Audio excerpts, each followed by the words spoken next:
अस्सलाम वालेकुम नाज़रीन कराम, रोशनी लाइट चैनल की तरफ से आप सबको खुश आमदीद। मेरी आज की वीडियो कुरुलुश और हान ड्रामा सीरीज़ के हवाले से एक तारीखी वीडियो है। और जैसा कि आप लोग जानते हैं कि कुरुलुश और हान में करासी बे के बेटे दमीर हान बे की एंट्री हो चुकी है। तो करासी बे और उस्मान बे के दरमियान किस किस्म के ताल्लुकात थे, इस पर मेरी ये वीडियो मौजूद है। तो मैंने मुनासिब समझा कि औरहान बे और करासी इमारत के दरमियान कैसे ताल्लुकात थे, इस बारे में वीडियो बनाई जाए और इस बारे में ये भी बताया जाए कि करासी बे के बेटे दुर्सन बे की मौत कैसे हुई और करासी इमारत की किन दुश्मनियों की वजह से औरहान बे ने किस तरह फिर इस इमारत को अपनी सल्तनत में शामिल किया। तो आइए चलते हैं आज की वीडियो की तरफ। तो नाज़रीन कराम, करासी इमारत की तारीख शुरू होती है जंग मलाजगर्द से, जो कि 1071 ईस्वी में हुई थी, क्योंकि मलाजगर्द की जंग ही वो पहला तारीखी लम्हा था जब एनातोलिया के दरवाजे तुर्कों के लिए खुल गए थे। ये अजीम फतह सल्जूकी सल्तनत के हुक्मरान सुल्तान अल्परसलान ने हासिल की थी, जिसके कुछ अरसे बाद सुल्तान ने कुतुलमुश के बेटे सुलेमान बे को एनातोलिया के सुल्तान का लक़ब अता किया। सुलेमान बे ने इज़निक को अपना मरकज बनाया और अपनी फतुहात को आगे बढ़ाते हुए आए दिन जिक के इलाके तक पहुंच गए, लेकिन उनकी ये पेशरफ्त ज़्यादा देर बरकरार ना रह सकी और सलीबी जंगें शुरू हो गई। और इन सलीबी जंगों के नतीजे में 1099 ईस्वी में सल्जूकी तुर्कों को मगरबी एनातोलिया से पीछे हटना पड़ा।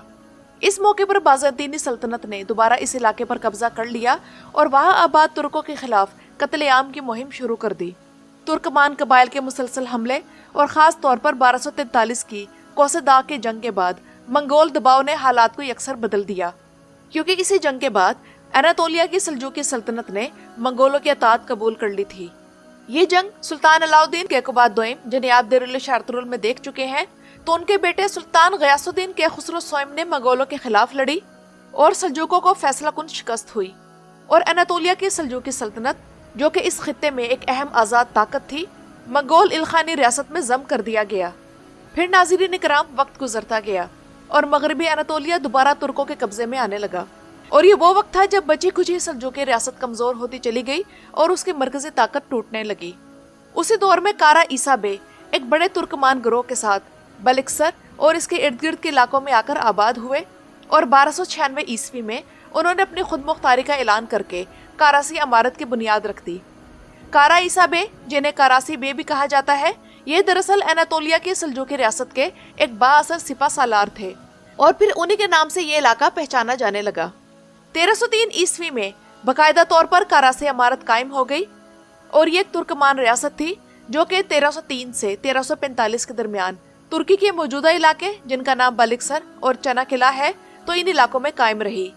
कारा ईसा बे का खानदान कौन था, इसके बारे में मैं मुख्तसरन आप लोगों को ये बताती चलूं कि कारा ईसा बे तुर्कों के दानिशमंद खानदान से ताल्लुक रखते थे और एनातोलिया में सल्जूकों के सरहदी सरदार थे, यानी कि उच बे। इन्होंने बाज़ंतीनियों पर हमले करके बलिक्सर के इलाके को फतह किया और इसे अपनी रियासत का दारुल हुकूमत बनाया। करासी बे ने इन मुहिम्मात के साथ साथ एक ताकतवर बहरी बेड़ा भी तैयार किया, क्योंकि करासी बे की इमारत में बहीरा मरमरा का साहिली इलाका भी शामिल था और करासी इमारत ही तुर्कों की वो पहली इमारत थी जिसने बहरी जंगें शुरू की और इन जंगों में अपनी धाक भी बिठाई। करासी बे और उनके वालिद कलीम बे ने शुमाल मगरबी एनातोलिया के कई इलाकों को बाज़ंतीनियों से छीन कर मुस्तकिल तौर पर तुर्कों के जेर असर कर दिया।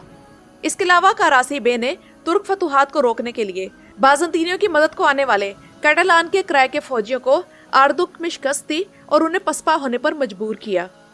इसके अलावा इन्होंने सारू सल्तूक के पैरोकार तुर्क कबाइल को, जो मंगोल हमलों से बचकर आए थे, अपनी रियासत में आबाद करके इस इलाके में तुर्क आबादी में इजाफा किया और फिर इस तरह इस खित्ते में ईसाई आबादी पर तुर्कों की बरतरी कायम हो गई।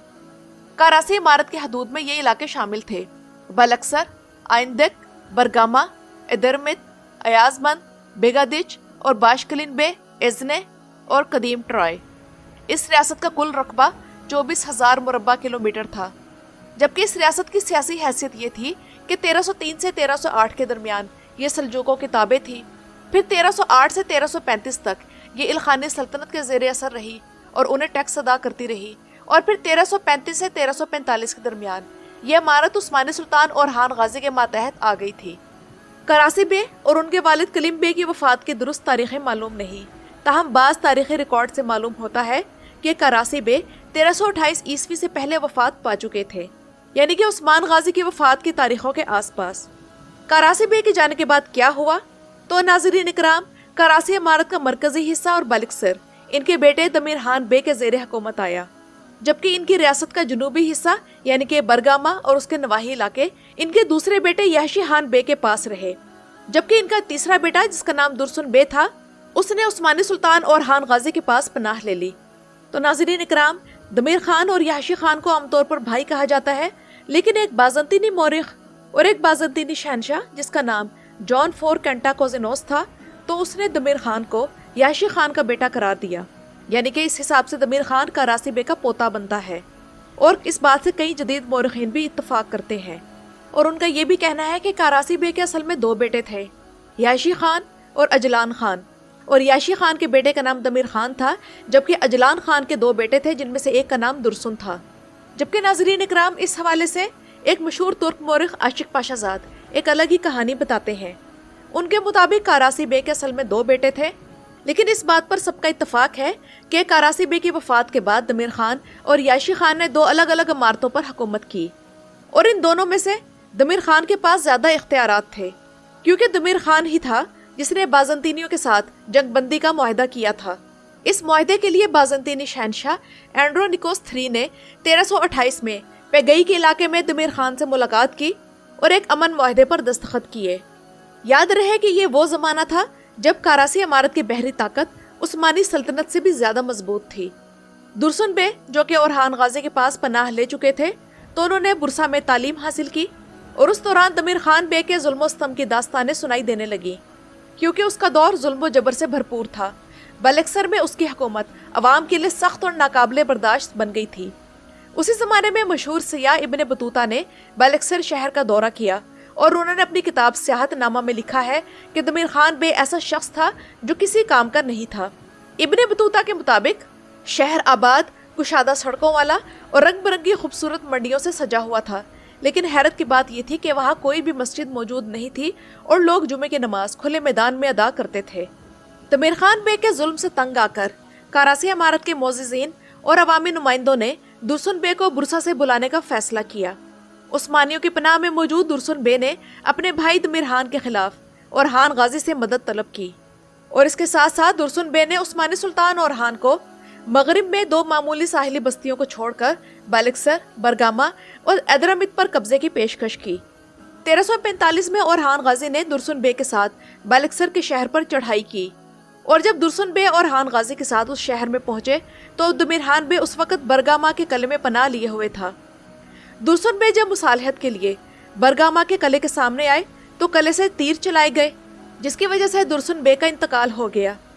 ये वाकया और खान गाजी के लिए नहायत दिलखराश था और इस वाक़े से सख्त रंजीदा होकर और खान गाजी ने बलिक्सर और इसके आसपास के इलाके उस्मानी सल्तनत में शामिल कर लिए।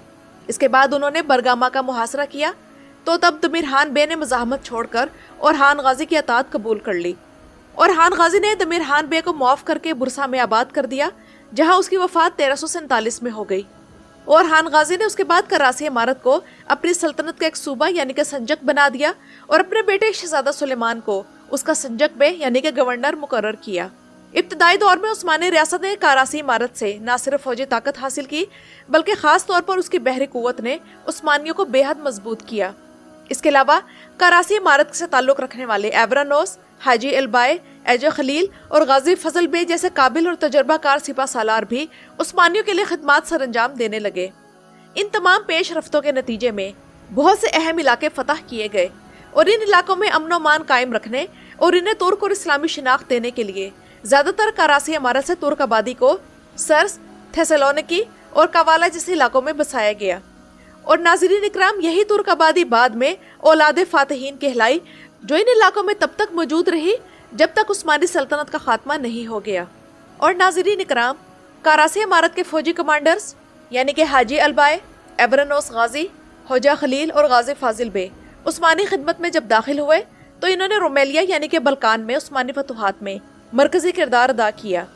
और नाज़रीन इकराम, 1361 ईस्वी में और खान गाजी के बेटे सुल्तान मुराद अव्वल ने चनक्कला और साहिल इलाकों को फतह करके करासी इमारत का मुकम्मल खात्मा कर दिया, जिससे आखिर में ये बात वाज़ेह हो जाती है कि 1345 में और खान बे के दौर में करासी इमारत का उस्मानी सल्तनत में शामिल होना उस्मानी तारीख का एक इंतहाई अहम मोड़ था, जिसके बाद उस्मानियों को करासी इमारत से बहरी ताकत और तजर्बाकार सिपा सालार मिले, जिन्होंने रोम एलिया में फतूहात की राह हमवार करके उस्मानियों को एक आलमी सल्तनत बनने की बुनियाद फराहम की। तो नाज़रीन इकराम, ये तो थी मेरी आज की वीडियो। अपनी राय का इजहार कमेंट्स में ज़रूर कीजिएगा। मेरी वीडियो देखने का शुक्रिया।